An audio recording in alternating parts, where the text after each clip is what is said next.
DPC Punjabi ਤੇ ਤੁਹਾਡਾ ਇੱਕ ਵਾਰੀ ਫੇਰ ਤੋਂ ਸਵਾਗਤ ਹੈ। ਜਿਵੇਂ ਕਿ ਤੁਸੀਂ ਜਾਣਦੇ ਹੋ ਕਿ ਲਗਾਤਾਰ ਅਸੀਂ ਤੁਹਾਡੇ ਨਾਲ ਜੁੜੇ ਹੋਏ ਹਾਂ ਤੇ ਤੁਸੀਂ ਸਾਡੇ ਨਾਲ ਜੁੜੇ ਹੋਏ ਹੋ। ਤੁਹਾਡਾ ਧੰਨਵਾਦ ਕਿ ਤੁਸੀਂ ਸਾਡੀ ਸਾਰੀਆਂ ਖਬਰਾਂ ਨੂੰ ਪਹਿਲ ਦੇ ਕੇ ਦੇਖਦੇ ਹੋ ਤੇ ਜਾਣਕਾਰੀਆਂ ਜਿਹੜੀਆਂ ਮੁਹੱਈਆ ਆਪਣੇ ਆਪ ਦੇ ਵਿੱਚ ਕਰਾਉਂਦੇ ਰਹਿੰਦੇ ਹੋ। ਤੇ ਇਸ ਟਾਈਮ ਅਸੀਂ ਗੋਲ ਮੰਦਿਰ ਦੇ ਵਿੱਚ ਹੀ ਮੌਜੂਦ ਸੀ, ਜਿੱਥੇ ਕਿ ਅਸੀਂ ਪੰਡਤ ਜੀ ਹੋਣਾ ਤੋਂ ਜਾਣਾਂਗੇ ਕਿ ਗਣੇਸ਼ ਚਤੁਰਥੀ ਜੋ 7 ਤਰੀਕ ਨੂੰ ਆ ਰਹੀ ਹੈ, ਉਸ ਗਣੇਸ਼ ਚਤੁਰਥੀ ਬਾਰੇ ਪੰਡਤ ਜੀ ਕੀ ਕਹਿਣਾ ਚਾਹੁੰਦੇ ਨੇ। ਗਣੇਸ਼ ਚਤੁਰਥੀ ਕਿਉਂ ਮਨਾਈ ਜਾਂਦੀ ਹੈ, किस तरह मनाई जाती है, तो पंजाब दे विच भी हुण बहुत सारे पंजाबी जिहड़े ने इत्थे बहुत सारे सनातन की संभाल करने वाले ने जिहड़े वो गणेश चतुर्थी नूं बहुत ही वधिया तरीके दे नाल पंजाब दे विच भी मनाउण लग पे ने। उहदे ते असीं पंडित जी हुणां तों जाणांगे कि गणेश चतुर्थी की है ते क्यों मनाई जाती है। पंडित जी, सबसे पहले जय श्री राम, जय श्री राधे।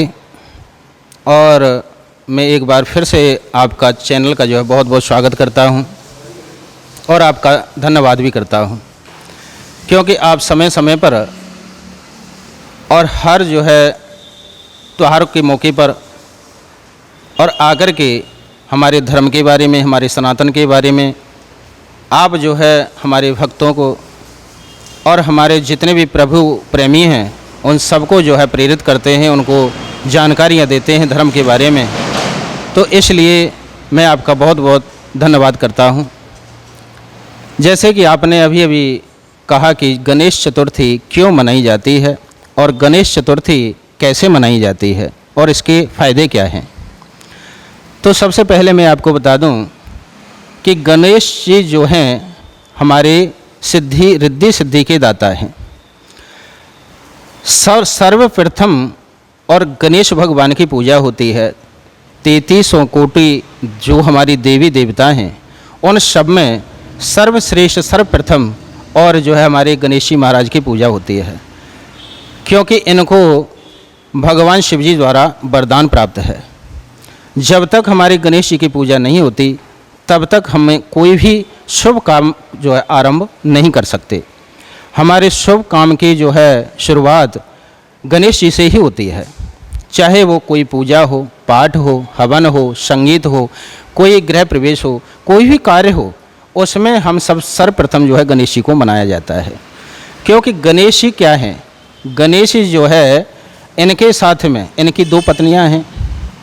जैसे कि हम जो है कोई भी सतिये का चिन्ह बनाते हैं, स्वास्तिक चिन्ह जिसको कहा गया है, जो स्वास्तिक चिन्ह बनाते हैं उसके अंदर हम 4 बिंदियां रखते हैं। अगर आपने गौर से देखा हो 4 जो उसमें बिंदियां होती हैं जो रखी जाती हैं वो है क्या चीज़, ये मैं आपको बता दूं कि वो जो है गणेश भगवान का परिवार है। यानी कि 2 उनके पत्नियां हैं और 2 उनके बच्चे हैं, यानी बेटे हैं। पत्नियां हैं रिद्धि और सिद्धि और बेटे हैं शुभ और लाभ। जब हम कोई स्वास्तिक चिन्ह बनाते हैं किसी घर में, धर्मस्थल में या दुकान में, मकान में या किसी भी जो है देव स्थान में, कहीं भी जब हम स्वास्तिक चिन्ह बनाते हैं तो उसमें हम 4 बिंदियां रखते हैं, तो तभी जाकर के हमारा गणेश परिवार पूरा होता है, तभी गणेश जी भगवान अपनी पूजा को स्वीकार करते हैं।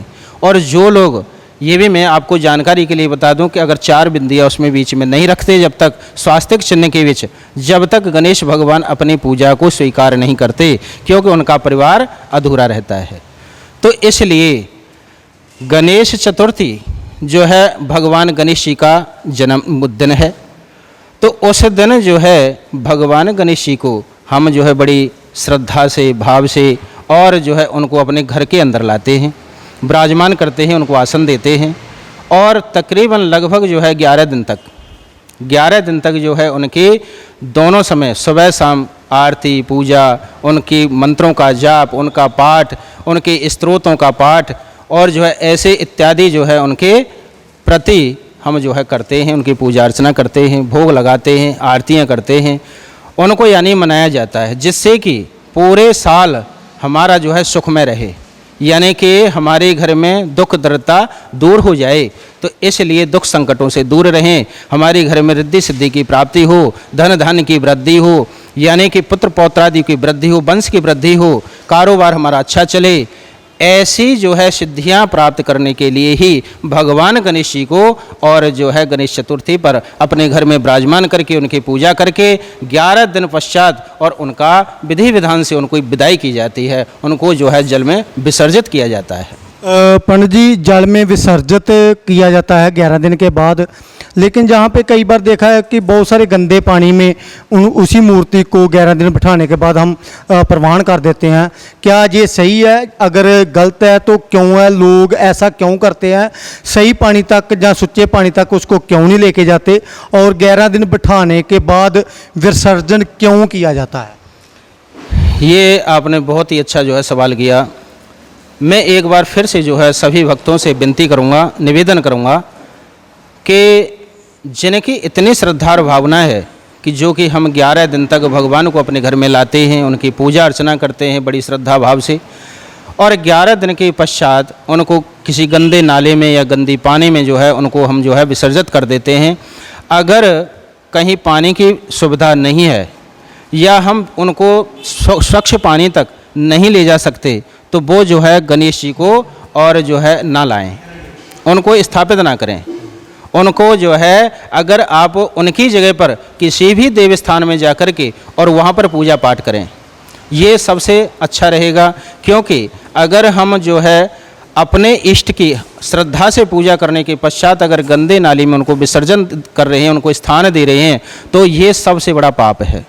तो इस पाप से बचने का एक ही उपाय है कि अगर किसी की जो है वहाँ पर सुविधा नहीं है, स्वच्छ पानी की व्यवस्था नहीं है या स्वच्छ जल तक वो नहीं जा सकते, किसी नदी तक नहीं जा सकते, तो वो जो है अपने घर में गणेश जी को विसर्जित, गणेश जी को यानी स्थापन ना करें और जो है वो किसी देव स्थान में जा कर के वहाँ पर भगवान की जो है पूजा अर्चना कर लें। पंडित जी, जैसे कि बहुत सारे लोग ऐसे अपने घर पे गणेश जी की पूजा करते हैं, वहाँ पे किसी पंडित को ला के पूजा कराना अनिवार्य है या भक्त स्वयं भी कर सकते हैं, और कैसे कर सकते हैं अगर करना चाहें तो? जैसे कि आपने कहा कि किसी पंडित जी को लाना अनिवार्य है, ठीक है।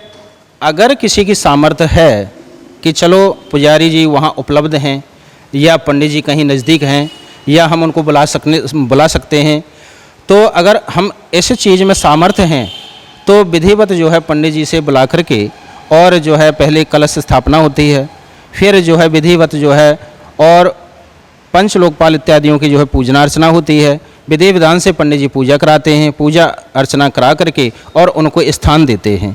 तो ये तो हुआ एक विधि विधान से मतलब जो है स्थापना यानी कि कराना यानी कि स्थान देना।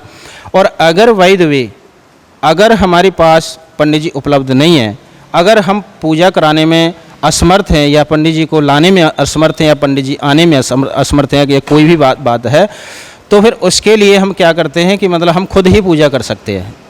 तो खुद जो है पूजा करें कि पहले सबसे पहले जो है और अपना मतलब जो है स्वच्छ वस्त्र पहने, स्वच्छ वस्त्र पहन करके स्नान इत्यादि करके और शुद्ध जो है आसन बिछाएं, आसन पर जो है भगवान की और जो है चौकी सजाएं, भगवान की चौकी सजा करके और वहाँ पर जो है भगवान गणेश जी की पूजा करें। गणेश जी की पूजा करने के बाद एक कलश स्थापना होता है, कलश स्थापना करें और कलश स्थापना कर करके और भगवान की पूजा के गणेश जी की पूजा के साथ साथ जो भी हमें जो हम इष्ट हम अपने मानते हैं उन अपने इष्टों की भी पूजा करें, जिनको हम यानी कि कर सकते हैं। जैसे कि कहने का मतलब ब्रह्मा विष्णु महेश ओंकार शिव गणेश, यानी कि उन देवताओं का हम नाम लेकर के ही और वहाँ पर उनके चावल फूल वगैरह हम चढ़ा सकते हैं, उनको अर्पित कर सकते हैं। और जो है उनको अर्पण करने के पश्चात और भगवान जी को भोग लगाएं, भोग लगाने के बाद भगवान की आरती करें। ऐसे भी जो है कहते हैं कि भगवान ने कहा है कि भाव का भूखा हूँ मैं, भाव जग में सार है, भाव से जो मुझको भजे उसका बेड़ा पार है। तो भगवान भाव के भूखे होते हैं। भगवान जो है विडम्बना यानी कि ढोंग विद्या के जो है भूखे नहीं होते। भगवान ये नहीं कहते कि मुझे कुछ मतलब चाहिए कि मेरे प्रति मतलब इतना आडंबर रचो, आडंबर रचने की ज़रूरत नहीं है, वहाँ तो एक भाव होना चाहिए भक्त का। तो भगवान तो भाव से रीझते हैं। तो यही इन्हीं शब्दों के साथ में जो है और अपनी वाणी को विराम देता हूं और आपके चैनल का जो है बहुत बहुत फिर से एक बार जो है धन्यवाद करता हूं और भक्तों से यही विनती करता हूं कि और जो है इस पर्व को भव्य बनाएं और भगवान का आशीर्वाद प्राप्त करें। ਤਾਂ ਦੋਸਤੋ ਜਿਵੇਂ ਕਿ ਅਸੀਂ ਤੁਹਾਨੂੰ ਹੁਣੇ ਹੀ ਪੰਡਤ ਜੀ ਦੇ ਰੂਬਰੂ ਕੀਤਾ ਆ, ਉਹਦੇ ਭਾਨ ਸ਼ਰਮਾ ਜੀ ਨੇ ਬਹੁਤ ਹੀ ਵਧੀਆ ਤਰੀਕੇ ਦੇ ਨਾਲ ਗਿਆਨ ਦਿੱਤਾ ਆ ਗਣੇਸ਼ ਚਤੁਰਥੀ ਨੂੰ ਲੈ ਕੇ, ਕਿਵੇਂ ਮਨਾਉਣੀ ਹੈ, ਕਿੱਦਾਂ ਮਨਾਉਣੀ ਹੈ, ਸਾਰੀ ਜਾਣਕਾਰੀ ਤੁਹਾਡੇ ਤੱਕ ਪਹੁੰਚ ਚੁੱਕੀ ਹੈ। ਅਗਰ ਤੁਸੀਂ ਮਨਾ ਰਹੇ ਹੋ ਤੇ ਇਹਨਾਂ ਗੱਲਾਂ ਨੂੰ ਯਾਦ ਜ਼ਰੂਰ ਰੱਖਿਓ। ਅਗਰ ਤੁਹਾਡਾ ਕੋਈ ਰਿਸ਼ਤੇਦਾਰ ਮਨਾ ਰਿਹਾ ਤੇ ਇਹ ਵੀਡੀਓ ਉਹਨਾਂ ਤੱਕ ਇੱਕ ਵਾਰੀ ਸ਼ੇਅਰ ਜ਼ਰੂਰ ਕਰ ਦਿਓ, ਤਾਂ ਕਿ ਉਹ ਵੀ ਸ਼ੁਭ ਤਰੀਕੇ ਦੇ ਨਾਲ ਜਿਹੜਾ ਆ ਗਣੇਸ਼ ਚਤੁਰਥੀ ਨੂੰ ਮਨਾ ਕੇ ਤੇ ਪ੍ਰਮਾਤਮਾ ਦਾ ਜਿਹੜਾ ਆ ਆਸ਼ੀਰਵਾਦ ਪ੍ਰਾਪਤ ਕਰ ਸਕਣ। ਤੁਸੀਂ ਦੇਖਦੇ ਪਏ ਹੋ ਮੇਰੇ ਨਾਲ DPC ਪੰਜਾਬੀ, ਮੈਂ ਤੁਹਾਡਾ ਆਪਣਾ ਧਰਮ ਜੀ, ਕੈਮਰਾਮੈਨ ਸੰਜੀਵ ਬਾਵਾ ਦੇ ਨਾਲ। ਧੰਨਵਾਦ।